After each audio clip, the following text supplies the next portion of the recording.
प्रसिद्ध सिने तारका माधुरी दीक्षित ही भाजपमध्ये प्रवेश करणार आणि लोकसभेची निवडणूक लढणार अशा प्रकारची चर्चा राजकीय आणि सिनेवर्तुळात देखील रंगलेली होती। मात्र नेमकं या संदर्भात स्पष्टीकरण अजूनही माधुरी दीक्षित यांनी दिलेलं नाही। जर आपण सध्याची स्थिती बघितली तर मी सध्या उत्तर मध्य विभागात आणि या ठिकाणचे जर फ्लेक्स बघितले तर यावर आज सकाळपासून मोठ्या प्रमाणात चर्चा रंगलेली दिसते आहे। कारण उत्तर मध्य विभागातील असलपा, साकीनाका, पवई परिसरामध्ये माधुरी दीक्षित हिचे फ्लेक्स जे आहेत ते ठिकठिकाणी आपल्याला पाहायला मिळत आहेत। खरं तर एका धार्मिक कार्यक्रमाच्या संदर्भातले हे फ्लेक्स जरी असले तरी हे फ्लेक्स बोलके आहेत।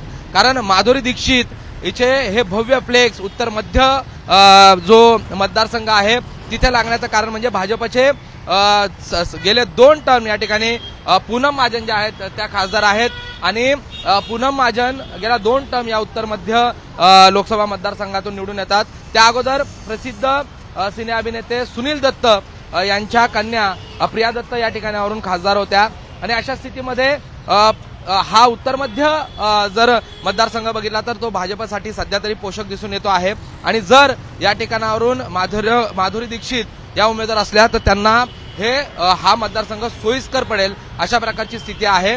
मात्र या संदर्भात आता माधुरी दीक्षित यांनी स्पष्टीकरण देणं गरजेचं आहे।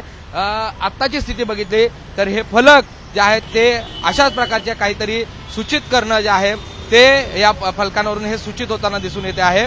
मात्र या संदर्भात स्पष्टीकरण जे आहेत ते माधुरी दीक्षित यांनी देणं गरजेचं आहे। कॅमेरा पर्सन विजय देसाईचा प्रशांत बडे, एबीपी माझा, मुंबई।